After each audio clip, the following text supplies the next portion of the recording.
प्यारे बच्चों, question number 11 है। इसमें लिखा है यदि ए तथा बी समान कोटि के सममित अवयव हैं तो ए बी माइनस बी ए एक 4 विकल्प दिया गया है। इन चारों विकल्पों में से इस पूरे का मान क्या होगा। ठीक, आपको क्वेश्चन आपके मोबाइल की स्क्रीन पर दिखाई दे रहा होगा, आप वहां से पढ़ सकते हैं। देखिए इसको कैसे हल किया जाएगा और कैसे समझेंगे कि ये एक किस प्रकार का अवयव देगा।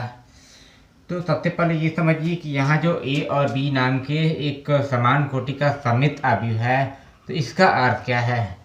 क्योंकि आप जानते हैं कि यदि ए और बी सममित अवयव हैं तो हम ए के परिवर्त को ए के बराबर लिखते हैं। यानी कि अगर ए एक सममित अवयव है तो ए का परिवर्त वही ए वाला अवयव प्राप्त होगा।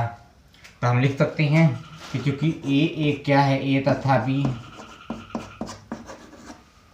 सममित अवयव है,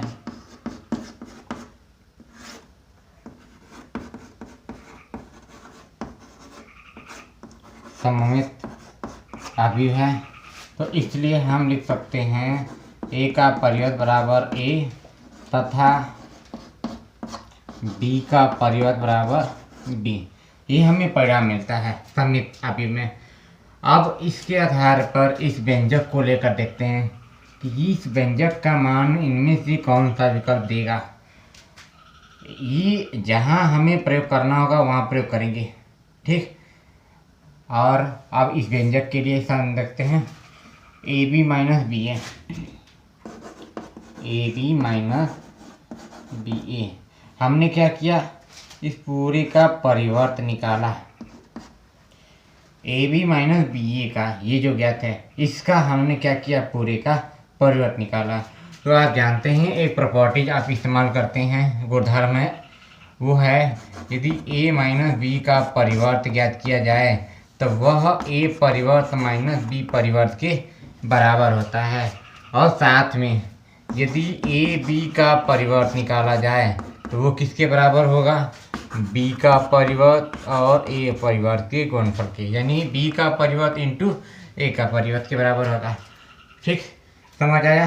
और साथ में इस मान का प्रयोग करना है। देखते हैं ये कैसे लिखा जाता है। आप समझिए पूरे ए के स्थान पर यानी ए बी काम कर रहा है और बी के स्थान पर बी ए काम कर रहा है, तो इसमें भी जहाँ ए है वहाँ क्या लिखेंगे, ए बी। ठीक, ध्यान रखिएगा। तो हम ए बी लिख करके पूरी का परिवर्त लगाएंगे। ध्यान रखिए ए बी का परिवर्त माइनस बी, बी का मतलब बी ए, इसको लिख सकते हैं बी ए का पूरा परिवर्त।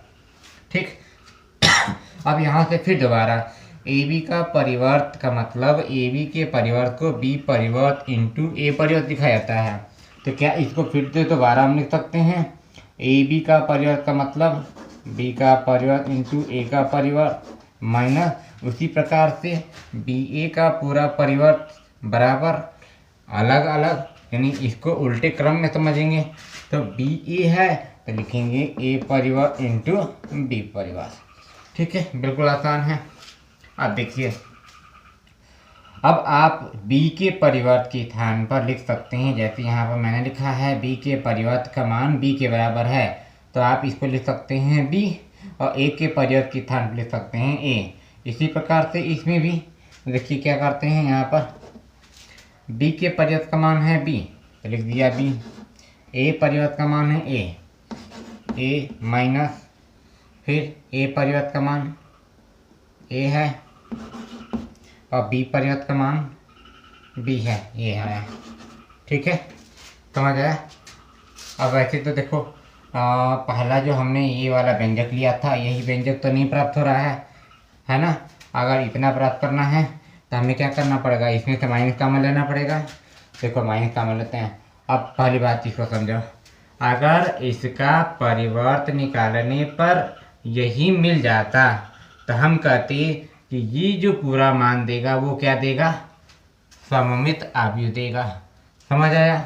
जैसे किसी भी एक के अवयव का परिवर्त निकालते हैं तो वही अवयव मिलता हो तो हम कहते हैं कि यह अवयव क्या है, सममित है।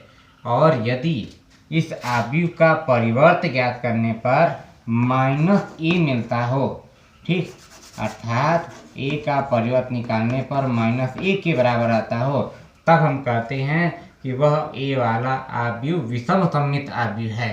तो यहाँ कौन सा परिणाम प्राप्त हो रहा है, इस आव्यूह का, जो कि इसको एक आव्यूह मान करके चलते हैं, तो इस आव्यूह का हमने पूरा परिवर्त निकाला। तो मतलब कि ये पूरा अगर ए मान लें, इस ए का परिवर्त इसी के बराबर अगर नहीं आता है तो हमें कुछ और करना पड़ेगा, और अगर बराबर आ जाता तो हम कहते कि ये जो आव्यूह देगा हमें, वो किस प्रकार का आव्यूह देगा, सममित आव्यूह देगा। लेकिन ऐसा नहीं हो रहा है यहाँ पर। देखो अब हम क्या करते हैं, इसमें से माइनस कॉमन लेकर देखते हैं क्या प्राप्त होता है। माइनस कॉमन लेंगे तो जो प्लस है वो माइनस और जो माइनस है वो प्लस, तो ए बी को पहले लिख दो, प्लस वाला पहले, और ये माइनस हो जाएगा, इसको बाद में। तो आप देख रहे हैं अंदर वाला जो दिखाई दे रहा है, ये अंदर वाला किसके बराबर है, इतने के मान के बराबर।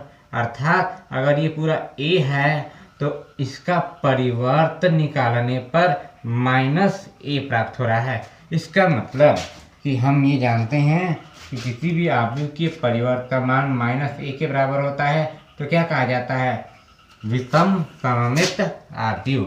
तो हम समझ गए कि माइनस ये जो पहला व्यंजक है वैसे ही है, यह एक प्रकार का क्या है, इसलिए यहाँ लिख सकते हैं ए बी माइनस बी ए एक विषम सममित आव्यूह है।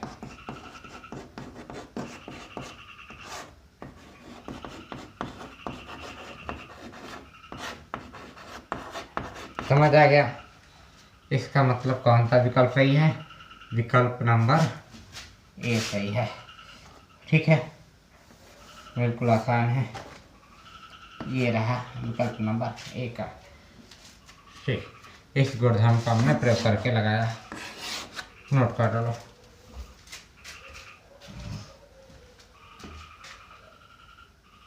अगला प्रश्न है क्वेश्चन नंबर 12। इसमें मैं एक आव्यूह दिया है और हमें इस व्यंजक के आधार पर अल्फा की वैल्यू निकालनी है, और ये हमें जो व्यंजक दिया है इस व्यंजक में हमें ए और ए परिवर्तीय मान रख करके आइडेंटिटी के मानों को रखने के बाद हमें अल्फा की वैल्यू निकालनी है। ये कुछ सहयोग के लिए दिया गया है।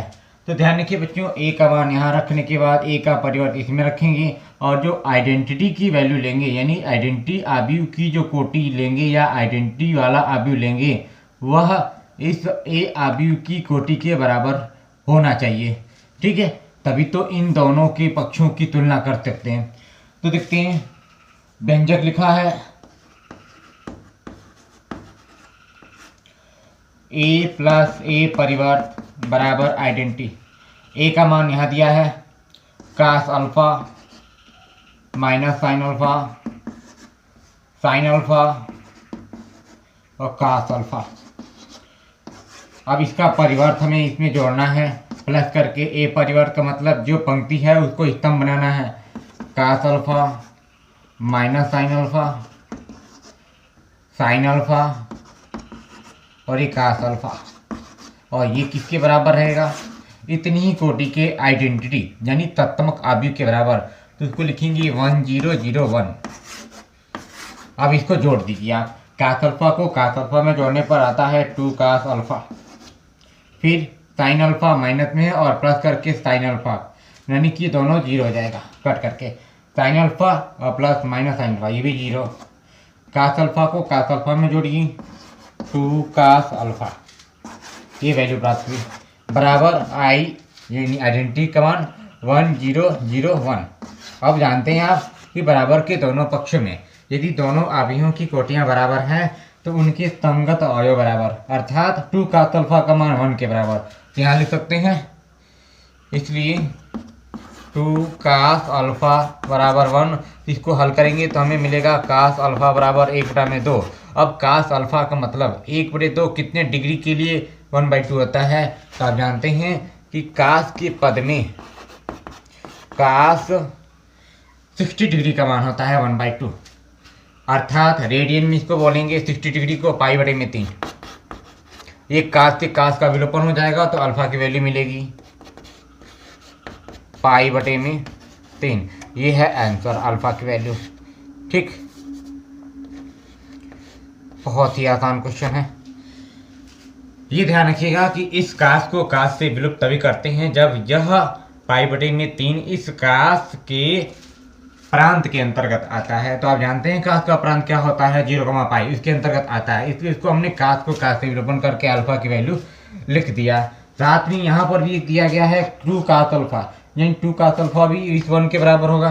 तो सेम वही चीज़ है, इसको भी वैसे ही हल करना है जैसे 2 काश अल्फा 1 लेकर हल किए हैं, इसमें कोई दिक्कत नहीं है।